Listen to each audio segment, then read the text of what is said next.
तो राम राम सब भाइयों का आप सबका स्वागत है एक और नए वीडियो के अंदर। इस वीडियो के अंदर अपन बात करने वाले हैं कि आपका 100 दिन आपके पास लगभग बचे हैं। आपके पास कौन सी बेस्ट बुक्स होनी चाहिए जिन पे 100% सवाल आपके आएंगे और उनकी पीडीएफ भी मैं आपको अवेलेबल करवाने वाला हूं। और रणनीति आपकी क्या होनी चाहिए, इसके अंदर आप कितना स्कोर कर सकते हैं और लगभग क्या माहौल चल रहा है, कितने नंबर टेस्ट सीरीज के अंदर लोगों के बन रहे हैं।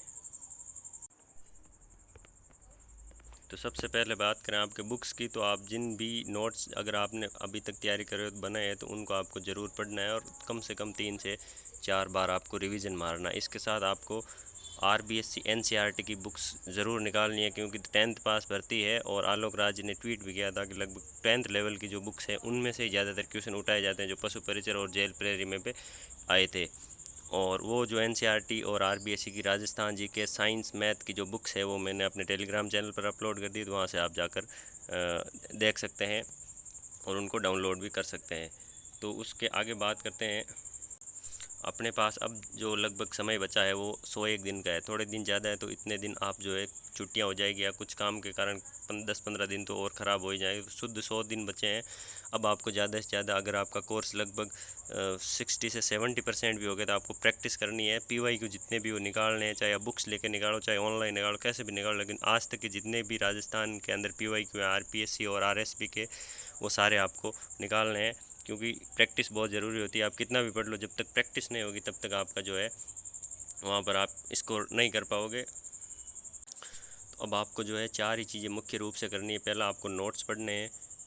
पहला एक बार आपका सिलेबस कवर हो गया, उसके बाद 3 से 4 बार उसका बढ़िया से रिवीजन, फिर उसके MCQ प्रत्येक के टॉपिक वाइज, फिर आपको जो है अंत में टेस्ट सीरीज ज्वाइन करनी है। उनके अंदर आपको अच्छी तरह से एग्ज़ाम के अंदर कैसे देते हैं वैसे उन टेस्ट को देना है।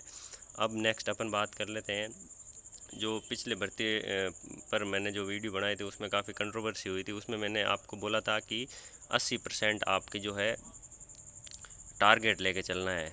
तो कई कमेंट आए थे उनमें कि 80% कट ऑफ थोड़ी जाती है, तू कभी 80% ला के बता दे, तेरे कभी आए हैं क्या, वगैरह वगैरह काफ़ी सारे जो कमेंट्स हैं। तो उनका मैं आपको जवाब दे रहा हूँ यहाँ पर कि 80% लाना कोई बड़ी बात भी नहीं है अगर आप प्रॉपर तैयारी करते हो तो। बाकी कट ऑफ का मैंने ना तो उसमें बोला था कि 80% जाएगी और ना ही इसमें बोल रहा हूँ कि 80% जाएगी। मैंने बोला था आप अगर पढ़ाई कर रहे हो और आप ये सोच रहे हो कि अब मेरी जो है इस तैयारी में सिलेक्शन हो जाए, इसको पेपर देने के बाद मेरे को ये नहीं सोचना पड़े कि आगे मेरे को किसकी तैयारी करनी है, तो आप अपना एक 75 से 80 का टारगेट लेके चलो।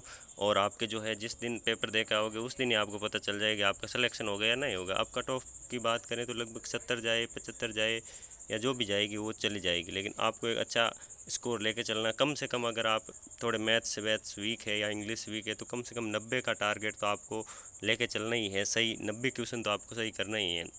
ये मैं टारगेट बता रहा हूँ, एक बार और बोल देता हूँ, मैं कट ऑफ नहीं बता रहा हूँ। कट ऑफ कोई नहीं बता सकता है, क्योंकि कट ऑफ जो पेपर होगा, अब जैसे अभी हम 90 का टारगेट ले लें, पेपर लेवल थोड़ा अच्छा आ जाए तो 90 भी नहीं हो पाई, लेकिन आपको देखना लेवल, जैसा कि पशु परिचर के पेपर है, जेल प्रेरी के, मैंने पिछली वीडियो में आपको बताया था कि उन पेपरों को आपको देखना है। उनके जैसा पेपर आएगा ना तो आपके जो है आराम से आप 100 क्वेश्चन तक अगर पहुंच सकते हो, अगर आपकी मैथ्स और थोड़ी इंग्लिश अच्छी है तो।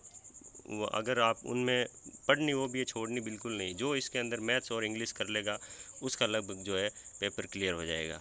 दूसरा मैंने पिछले वीडियो में भी आपको बताया था, इसमें भी बता देता हूँ, जिसके भी जो भी जनरल या ओबीसी से तैयारी कर रहा है तो आप 53,000 को देखकर बिल्कुल भी ये वहम नहीं पालना है कि 53,000 में हमारा हो जाएगा, क्योंकि जनरल मेल और ओबीसी मेल के लिए सिर्फ और सिर्फ इतनी ही सीटें हैं।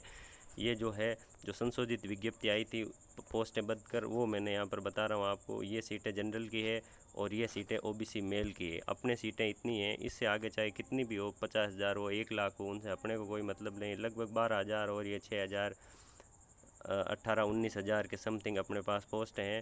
ज़्यादा से ज़्यादा पशु परिचर की अभी जो डीवी हुई थी उस डीवी के अंदर कह रहे थे कि आधी भी पोस्टें नहीं भरेगी, ये नहीं होगा वो होगा। लगभग 900 पोस्टें खाली रही थी, जिसमें वापस उनको मौका दिया था। लगभग 100-200 भी और आ जाए तो 500-600 जाएगी। उनमें से भी जनरल की हो सकता है 1-2 रह जाए, बाकी ओबीसी की मेरे को नहीं लगता है एक भी पोस्ट खाली रहेगी। बाकी अन्य कैटेगरी में हो सकता है रह जाए या उनके 40% नहीं बने कुछ टीएसपी वीएसपी में, तो वो हो सकता है। बाकी इतना कुछ नहीं है। एलडीसी के अंदर भी लगभग 501 पोस्टें खाली रही थी। तो इसके अंदर भी अगर आप मान के चलो तो आपकी रैंक जो है वो लगभग और लगभग मैक्सिमम से मैक्सिमम 25,000 से अगर आप आगे जाती है ओबीसी मेल या जनरल मेल की, तो आपका यहाँ जो सिलेक्शन के इससे आगे कोई चांस नहीं। आपको टॉप 25 लाख जो फॉर्म भरे गए हैं, अब हो सकता है उसमें तैयारी करने वाले 5 लाख ही हो, लेकिन अपन एक बार मानते हैं उनमें से टॉप 25,000वीं रैंक तक अगर आपकी रैंक आती है, अगर आप इन कैटेगरी से हो ओबीसी जनरल से, तो आपका सिलेक्शन इसके अंदर हो जाएगा। अन्यथा आपका जो है यहाँ कहीं सिलेक्शन होने वाला नहीं है। अगर आपकी 40,000वीं रैंक भी आएगी ना, तो भी आपका जो है यहाँ पर सिलेक्शन नहीं होगी, क्योंकि अपनी पोस्ट जो है वो इतनी ही है। बाकी अन्य कैटेगरियाँ भी जो है इन्हीं के हिसाब से तैयारी करना है। हो सकता है आपका जनरल में हो जाए, अगर जनरल में नहीं होगा फिर आपकी कैटेगरी तो आपके लिए पड़ी है ना। अभी आप सोच रहे हो कि मुझे जो आरक्षण मिला हुआ है और मेरा सिलेक्शन 60 पर हो जाएगा, मान लो 60 नंबर नहीं आए तो फिर जो है आपको समस्या हो जाएगी। इससे अच्छा है कि आप वहीं 90 का टारगेट लेके चलो, आप चाहे कोई भी कैटेगरी से हो। कम से कम मैं बोल रहा हूँ, कम से कम 90 का टारगेट तो लेकर चलो। आप कट ऑफ तो जो बाद में चली जाएगी वो जाएगी। बाकी जिसको लगता है मेरा अच्छी मैथ वैथ ठीक ठाक है, वो आपका 100 नंबर का अपना एक अच्छा टारगेट लेके चले। मैं बिल्कुल सोच समझ कर बता रहा हूँ, ऐसा नहीं मैं तैयारी नहीं करता हूँ। मैं खुद भी 3rd ग्रेड की तैयारी कर रहा हूँ और 4th ग्रेड की भी लगभग थोड़ी बहुत देख लूँगा। और मेरे जो पशु परिचय में जो रैंक आई थी वो लगभग 10,996वीं रैंक है। 10 लाख लोगों ने एग्ज़ाम दिया था, जिसमें से मेरी जो है 10,996वीं रैंक आई थी। इसी कारण से मैं रह गया था 2 या 3 नंबर इसमें जो है मेरे कम पड़ेंगे। सेकंड शिफ्ट के अंदर जो है मेरा एग्ज़ाम था, ज़्यादा मेरे जो है पशु परिचय में भी कम नहीं पड़ेंगे, और वो खुद मेरी गलतियों की वजह से जो है मैं यहाँ पर रह जाऊँगा। मैंने 75% का एक टारगेट लेके चला था पशु परिचर के अंदर, मेरे लगभग 75% नंबर जो है 73% नंबर आ गए थे। तो अब आपके ऊपर है कि आप कितना क्या टारगेट लेके चलते हो। बाकी वीडियो को देखने के लिए बहुत बहुत धन्यवाद, और बने रहिए ऐसे ही वीडियो और प्राप्त करने के लिए, और चैनल को सब्सक्राइब ज़रूर करें और वीडियो को लाइक ज़रूर करें।